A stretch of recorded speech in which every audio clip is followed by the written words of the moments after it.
Fala, meu querido aluno, minha querida aluna, seja bem-vinda a mais uma aula aqui do nosso canal Farmacologia Fácil. Fico muito feliz em ter você em mais uma aula aqui falando de farmacologia, fisiologia, terapêutica e provavelmente, se você não é inscrito, você vai se tornar, porque se você está aqui, você quer aprender esse conteúdo toda semana e aqui nesse canal é conteúdo toda semana mesmo. Toda quinta-feira, no mínimo, tem uma aula nova aqui nesse YouTube de meu Deus e você pode sim se aprofundar em vários conteúdos gratuitamente com este professor que vos fala. Eu sou o professor José, professor de Farmacologia e Fisiologia há mais de 10 anos e professor da plataforma Farmacologia Aplicada R2A, que é um universo completo de Farmacologia e Fisiologia para você que você encontra no link aqui embaixo desse vídeo.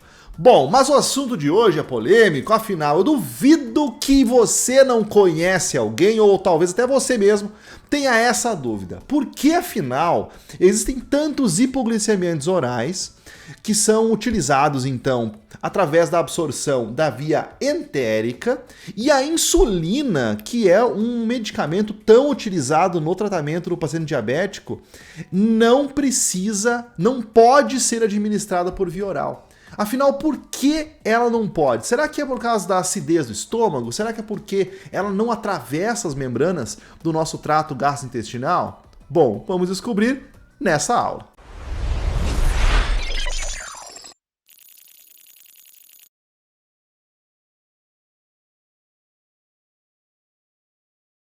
Enfim, a insulina foi descoberta em 1921 por Frederick Banting e Charles Best, no laboratório do professor de fisiologia John McClown, durante experimentos que tinham como objetivo o isolamento de secreções internas do pâncreas. Após o experimento desses pesquisadores em cães, Banting e Best sentiram-se encorajados a iniciarem experimentos em humanos. Em 11 de janeiro de 1922, Leonard Thompson, de 14 anos, em estado crítico com diabetes mellitus tipo 1, foi o primeiro paciente a receber de modo injetável 15 ml de extrato pancreático, isso mesmo. Nessa primeira aplicação não houve nem melhora dos níveis glicêmicos e nem melhora dos valores de corpos cetônicos presentes na urina e causou vários efeitos colaterais. Então o que era enxergado nos cães a partir dos testes de Banting e Best não era enxergado, não era visto em humanos. Então, um grande ponto de interrogação foi colocado na cabeça dos pesquisadores. Aqui nós temos a foto dos dois e um cãozinho que provavelmente participou então dos testes para o surgimento da insulina. Diante disso, então, o biólogo James Collip uniu-se ao grupo de Banting, purificou o extrato pancreático que eles estavam testando, e aqui você pode ver ao lado a equipe completa desses grandes pesquisadores, fora um deles que está enfiado nessa foto que não faz parte dessa equipe, que você deve estar sabendo quem é. E aí, esse extrato purificado foi capaz de, após a administração, melhorar os níveis glicêmicos e não causar tantos efeitos colaterais. Então, em seguida, depois da produção, foi aplicado novamente no mesmo paciente e aí sim, tendo uma resposta positiva. Assim surgiram as primeiras doses de insulina. Então a descoberta da insulina, na verdade, foi um marco memorável no tratamento da diabetes e rendeu à equipe dos estudiosos o Prêmio Nobel de Medicina e Fisiologia da época. Mas afinal, existem várias insulinas. Qual será que foi a primeira insulina lançada no mercado? Nós sabemos que existem as insulinas basais e as insulinas pós-prandiais. As insulinas basais, elas são utilizadas para nivelar a concentração do sangue contínuo durante todo o dia desse hormônio. Por exemplo, nós temos nesse caso as insulinas de uso prolongado, que podem passar de 24 horas a sua concentração no sangue, e aquelas de uso intermediário, de tempo intermediário, como a NPH. E no caso das insulinas pós-prandiais, que são aquelas para cobrir refeições, utilizadas para cobrir refeições, nós temos as ultra rápidas, que em poucos minutos começam a fazer efeito, e as regulares. E está aí a regular, a primeira insulina que foi lançada. Ela necessitava e necessita de 3 a 4 aplicações para um bom controle glicêmico, e aí causava muitas queixas dos pacientes e familiares, e isso então fez com que novas insulinas surgissem a partir dela. Dentre elas, a NPH, com uma ação mais intermediária, e depois, com o tempo, as insulinas prolongadas. Mas todas utilizando como base a molécula da insulina original. Então, entendemos que ela é um hormônio sintetizado no nosso pâncreas e que ela é um molde para as insulinas empregadas hoje, distribuídas hoje, na comercialização das insulinas sintéticas. Bom, podíamos aqui falar da origem bovina, suína, análogos ou sintéticos, enfim. Mas o mais importante que nós precisamos entender é que elas são sequências de aminoácidos, são polipeptídeos. São aminoácidos ligadinhos uns dos outros, tal qual a insulina sintetizada, aminoácido por aminoácido, dentro do nosso pâncreas. Então, é uma proteína. E aí que está a chave de por que ela não pode ser administrada por via oral. Vamos relembrar um pouquinho como funciona a absorção das proteínas no nosso trato gastrointestinal.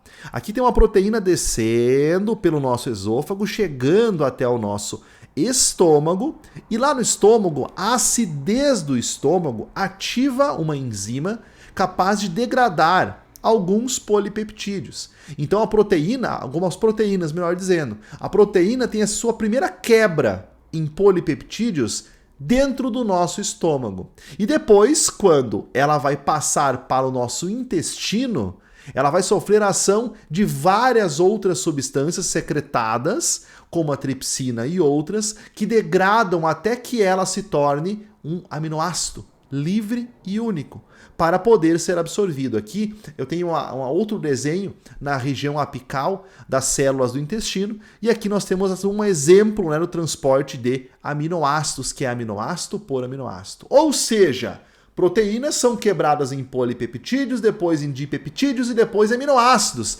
para depois ser absorvida. Ou seja, a insulina, olha só como a insulina é processada no nosso corpo. Lá no nossa célula beta pancreática, ela é a pré-proinsulina, ela é uma sequência de aminoácidos longa, aí depois da sequência ela se novela, fazendo algumas pontes de disulfeto, e aí então se cria a proinsulina, e por fim, dentro da célula beta, nós temos a fragmentação dessa estrutura liberando o peptídeo C, que é um marcador de produção de insulina, e as cadeias, a cadeia número 1 e a cadeia número 2 de insulina, uma cadeia de aminoácidos. Imagina se essa cadeia cai no nosso estômago. Ela vai com certeza ser degradada por várias enzimas, desde a pepsina lá no estômago até a tripsina no nosso intestino, e vai sobrar só os frangalhos dessa molécula para ser absorvida. Então existem algumas novas sugestões para a absorção da insulina que nós vamos ver adiante. Dê uma olhadinha nas sequências de aminoácidos que são muito parecidas em comparação à insulina lispro e aspartame e a glurizina, que são insulinas ultra rápidas, em comparação às prolongadas, como glargina e detemir. Elas são as extremidades de tempo no uso de insulinas, as ultra rápidas para as prolongadas. E mesmo assim elas são muito parecidas. Normalmente são a cadeia B, né, que é modificada, substituições de aminoácidos no final da cadeia B, que modifica completamente a ação e a liberação delas no organismo. Mas, basicamente, são muito parecidas e vão sofrer a mesma ação da pepsina, da tripsina e das enzimas que degradam proteínas do nosso tubo gastrointestinal.